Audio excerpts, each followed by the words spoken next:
8화. 이미 일어났다고 알려진 일은 일어나지 않은 일보다 신비롭다. 책이 말하려는 것은 무엇일까? 작가는 쓰고 독자는 읽는다. 작가는 말하고 독자는 듣는다. 작가는 하고 싶은 말이 있기에 쓴다. 혹은 마르케스가 그랬듯이 쓰지 않으면 견딜 수 없는 간절한 조바심 때문이기도 하다. 이 역시 아이러니한 경우인데 어떤 작가는 읽어줄 사람을 염두에 두지 않고 글을 쓴다. 내가 아는 어떤 작가도 이와 비슷한 말을 한 적이 있다. 그는 자신이 원래 꽤 논리적인 사람인 것처럼 이렇게 말했다. 내가 쓴 책을 읽을 사람이 누구인지 일일이 알 수 없으니까요. 그렇다면 차라리 아무도 읽지 않는다고 생각하면서 쓰는 게 마음 편해요. 이게 무슨 궤변인가 싶지만 정말로 그런 작가들이 많다. 그러나 대놓고 자기가 쓴 책을 읽지 말라고 하는 작가는 없다. 오히려 그 반대다. 겉으로는 세상의 평가에 달관한 사람처럼 행동하지만 책이 출간되면 하루에도 몇 번씩 온라인 서점의 세일즈 포인트와 별점을 찾아보고 인터넷 블로그나 신문에 좋은 서평이 올라오지 않았는지 살피는 이들이 작가다. 현대의 작가에겐 마음대로 책을 쓸 권리가 있다. 오래 가다듬은 사유를 정성껏 펼쳐 보이거나 잘 팔릴 것 같은 책을 쓰기 위해 하나마나 한 얘기를 예쁜 문장으로 포장하거나 뭐라도 있는 것처럼 현학적으로 꼬아서 쓰거나 자기도 이해하지 못하는 남이 쓴 문장을 잔뜩 끌어다 나열하거나 뭘 어떻게 쓰든 자유다. 책을 통해 뭘 말하든지 방해할 사람은 없다. 방해자가 있다면 오직 하나. 글을 쓰고 있는 자신뿐이다. 작가에게 마음대로 쓸 권리가 있다면 독자에겐 어떤 책이든 자유롭게 읽을 권리가 있다. 지금까지 독자는 올바른 해석이라는 보이지 않는 사슬에 묶여 있었다. 작가의 의도를 파악하고 작품 속에 숨겨진 뜻을 정확히 풀어내는 게 책을 잘 읽는 능력처럼 여겨졌다. 머지않아 이 사슬은 흔적도 없이 파괴될 것이다. 작가는 대단한 무엇이 아니며 책 속에 삶의 진실이나 해답 같은 게 들어있다는 헛된 신화가 녹아 없어질 날이 곧 올 거라고 나는 굳게 믿는다. 단언컨대 책 속에는 아무것도 없다. 독자가 책을 읽기 전까지는 말이다. 책을 대단한 무엇으로 만드는 임무를 지닌 이는 작가가 아니라 이제 독자의 몫이다. 독자는 작가가 쓴 책을 마음껏 해석하며 읽을 권리가 있다. 설령 작가가 무슨 의도를 가지고 책을 썼다고 해도 그 의미를 왜곡하며 읽을 권리, 마땅한 오독의 권리가 있다. 그러나 진정한 의미의 오독은 아니다.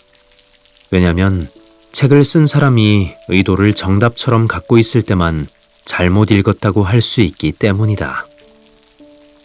하지만 경제 경영서 등 읽는 목적이 처음부터 정해진 책이 아닌 이상 작가는 책에 명확한 의도를 넣지 않는다.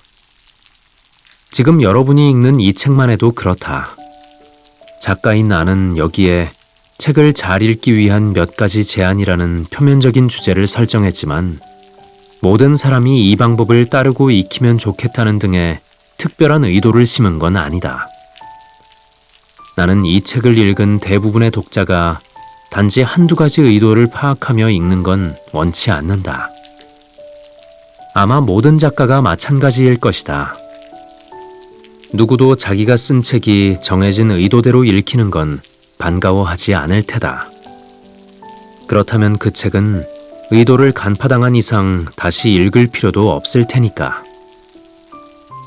작가는 언제나 자신의 책이 읽을 때마다 새로운 의도를 뿜어내는 화수분 같기를 원한다. 그러니 책 앞에서 괜히 두려워 떨지 않아도 된다. 오직 자기만의 호흡으로 정해진 속도도 규칙도 없이 읽고 나름의 의미를 찾으면 그뿐이다. 모든 책은 독자의 것이지 작가의 소유가 아니다. 그런 이유 때문일까? 어떤 작가는 독자가 의미 파악을 하기 힘들 정도로 모호한 작품을 쓴다. 주로 2차 세계대전 이후 이름을 알린 유럽 작가들이 그렇다. 1950년대 후반 나타난 누보로망 계열 작품들을 생각해보면 된다. 앞서 이야기한 작가 페터 한트케의 작품도 꽤 전위적이고 줄거리나 구성이 모호하다. 우리나라 작가 중에는 하일지, 최윤, 장정일, 배수아 등이 주로 그런 작품을 쓴다. 이들이 쓴 책은 누보로망, 해체주의 같은 말로 불리기도 하는데 정작 본인들은 그 어떤 말로도 불리거나 분류되는 걸 원치 않을 거다. 이런 책들을 읽을 땐 최대한 천천히 긴 호흡을 가지고 여러 가지 의미를 자유롭게 생각하며 접근하는 게 좋다. 문장마다 들어있는 상징물들을 찾고 거기에 나름의 의미를 부여하는 읽기를 통해 독자는 책을 온전히 자기만의 색으로 칠하게 된다. 이렇게 읽는 동안 작가조차 미처 생각해내지 못한 작품의 오묘한 세계로 통하는 길을 발견하는 재미는 덤으로 얻는 선물이다. 여기 배수아 소설집 뱀과 물이 있다. 제목부터 범상치 않다. 이 책은 모든 문장이 의미와 상징으로 덮여 있다고 해도 과언이 아니다. 줄거리를 생각하며 읽으면 사방이 누구도 밟지 않은 눈으로 가득한 어스름한 새벽 풍경처럼 적막할 뿐이다. 그러나 저 눈 아래에 얼마나 쌓여 있는지 짐작조차 안 되는 눈 밑에는 여러 곳으로 통하는 골목이 있을 것이다. 어디로 통하는지, 정말 거기에 골목이라는 게 있을지조차 아직은 알 도리가 없다. 그러나 모르는 상태에서는 아무것도 신비롭지 않다. 일어나지 않은 일은 언젠가 일어났다고 알려진 일보다 덜 신비로운 법이다. 읽지 않은 책을 그 누가 신비롭다 하겠는가?